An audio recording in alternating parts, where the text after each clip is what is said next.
Olá, meu nome é Renan Neto Lima e esse é o Guia Politicamente Reto. No episódio de hoje será tratado o que esperar da reforma tributária. Vamos lá! Mas antes compartilhe, dê like, inscreva-se e acione as notificações. Primeiramente, tem de se saber que são duas propostas de emenda constitucional que tentam promover a reforma tributária. A primeira delas é a proposta de emenda constitucional 45 de 2019 da Câmara dos Deputados e a proposta de emenda constitucional 110 de 2019 do Senado Federal. A primeira proposta da Câmara dos Deputados é a seguinte: a PEC 45 de 2019 tem a seguinte justificativa no seu texto.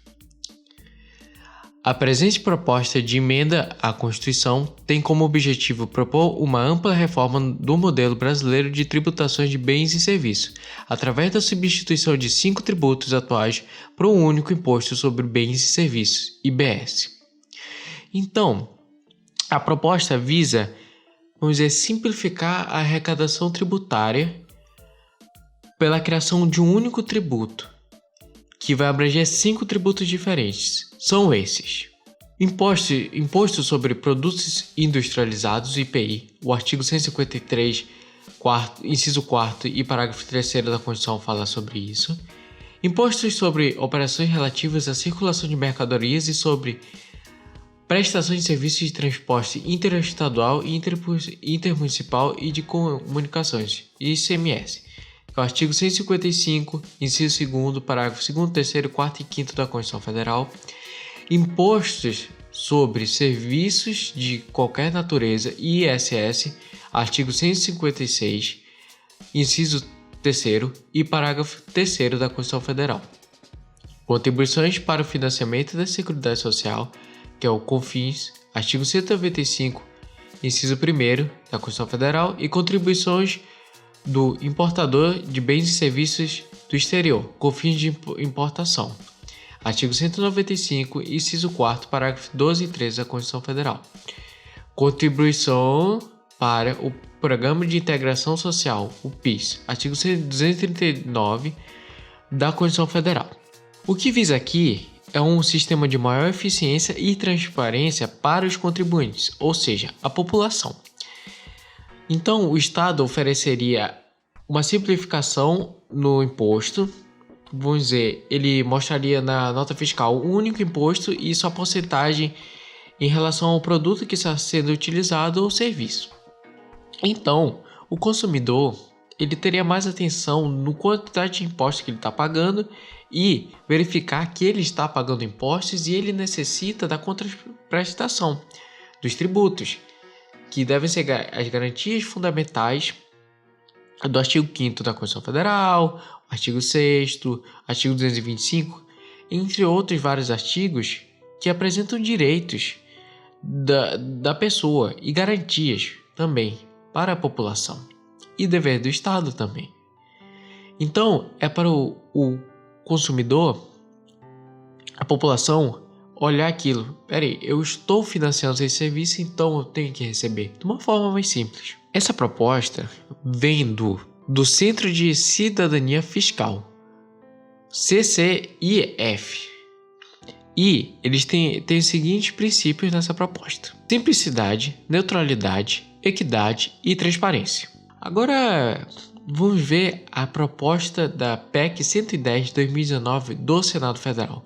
Vamos ver a justificativa que se dá. Essa justificativa ela já é mais extensa, então eu vou ler ela aqui porque ela é interessante de ser analisada também. Vamos ler aqui. A tributação brasileira está na contramão dos países capitalistas relativamente menos desiguais. Ela é extremamente regressiva porque incide sobre o consumo e não sobre a renda e a propriedade das classes mais abastadas. Nossa carga tributária não é baixa, mas também é verdade que seja uma das mais elevadas do mundo. O grande problema é que ela é mal distribuída, se comparado com a distribuição média dos países da OCDE.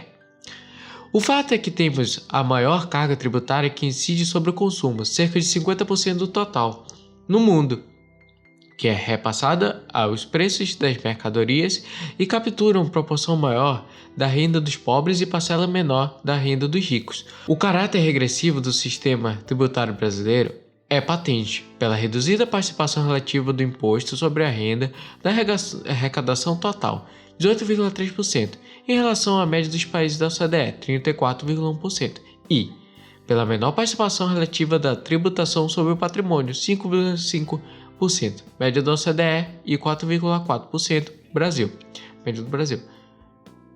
Em conjunto, renda e patrimônio participam com 39,6% em média da OCDE e 22,7% no Brasil. Em contrapartida, a participação relativa dos impostos que incidem sobre o consumo é bem maior no Brasil, 49,7% do que na OCDE, 32,4% em média, o que penaliza as camadas de média e baixa renda, reduz a renda disponível das famílias, reproduz a desigualdade, enfraquece a demanda agregada e, por consequência, limita o crescimento econômico e desenvolvimento nacional. A presente emenda visa tomar o princípio da tributação progressiva mais explícito no texto constitucional. A tributação no Brasil, ela segue o princípio da progressividade, ou seja, a renda da pessoa é importante, assim como o lugar que ela vive. Não importa se é homem ou mulher, a caracterização tributária aqui está presente na renda da pessoa. E nem deveria existir essa distinção porque na própria Constituição veda essa distinção de homem e mulher. Então, o que está vendo aqui? Vamos dizer, uma pessoa que está na miséria e vive com R$100 por mês. Quando ela vai comprar R$100 de comida, ela vai pagar metade desse preço em impostos. Enquanto uma pessoa, vamos dizer, muito rica, que o seu patrimônio renda, vamos dizer, R$100 mil por mês. O que vai acontecer? Ela vai comprar um rancho, bora dizer, vamos ver, produtos muito caros, R$5 mil de produtos. 50% vai ser imposto. Mas o que é R$5 mil de R$100 mil por mês? E o que é R$50 de uma pessoa que só tem R$100? É muita diferença. Então por isso que está tentando se colocar o imposto mais incidente sobre o patrimônio do que a realidade do consumo. Para inverter esses polos, para a pessoa que está mais pobre, mais necessitada, conseguir se alimentar, conseguir viver. Então, por isso essa progressividade que essa proposta, essa emenda constitucional fala. Então, o que essa emenda constitucional propõe também sobre o imposto de bens e serviços? Ela propõe esse mesmo imposto, esse IBS, mas além de abranger aquilo que a proposta da Câmara dos Deputados já cita, aqueles impostos, eles adicionam mais esses aqui. O Imposto sobre a Operação de Crédito, Câmbio, Seguros de Títulos e Valores Imobiliários, IOF, artigo 153, inciso 5º e parágrafo 5º da Constituição Federal, Contribuição de Intervenção no Domínio Econômico sobre Combustíveis, CID Combustíveis, artigo 177, parágrafo 4º da Constituição Federal, Salário e Educação, artigo 212, parágrafo 5º da Constituição e Contribuições para o Programa de Formação do Patrimônio do Servidor Público, PASEP, artigo 239 da Constituição Federal de 1988. Mas também nós não temos que nos levar sobre a tributação somente dos outros países. Temos que ver qual é a estrutura da nossa tributação também. Porque eu já apresentei aqui no canal a divulgação de receita, que foi um prejuízo enorme para o país, e o teto de gasto orçamentário, que está sendo um prejuízo enorme. Os dois ainda estão vigentes, mas houve uma redução na quantidade de prejuízo que a divulgação de receita propõe, mas ela ainda vai oferecer no futuro um déficit no FGTS e programas de especialização do trabalho, como o SENAC, o IEL, entre outras formas de especialização para o trabalhador. Mas também temos a proposta do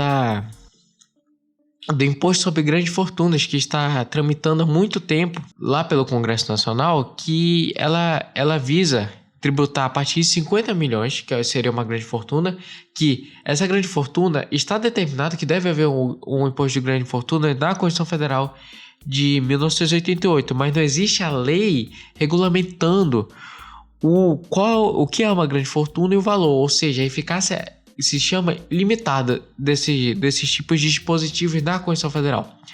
Porque existem a eficácia plena, que seriam os direitos e garantias fundamentais, a contida que, vamos dizer, o direito ao trabalho, mas a regulamentação do trabalho vai conter certas classes sociais ou de trabalhadores para, vamos dizer, ter um estatuto ou um valor de uma anuidade, alguma coisa.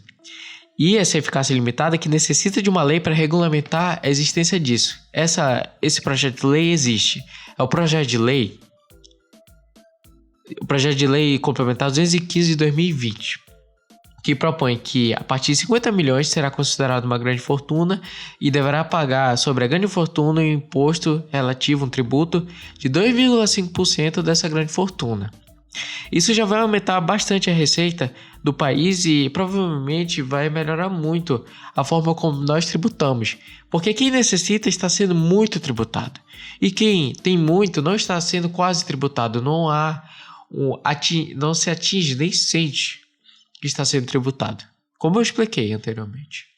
E também nós podemos ter a implementação da tecnologia do blockchain, que eu vou fazer um vídeo somente sobre isso, sobre o blockchain e criptomoedas aqui no canal, que nós podemos ter uma blockchain tributária. Como assim? Se nós criarmos o real virtual digital, como já é uma proposta que vai vir a ocorrer, o Pix é o primeiro passo para isso, para ter o real digital, nós podemos reter o imposto já direto na fonte e verificar melhor essa progressividade de uma forma eficiente e segura, garantida pelo Estado por meio de uma blockchain. Isso aí. Muito obrigado. Curta, comente, compartilhe, dê sua opinião sobre a reforma tributária. Isso aí. Até a próxima. Se inscreva e siga nas redes sociais.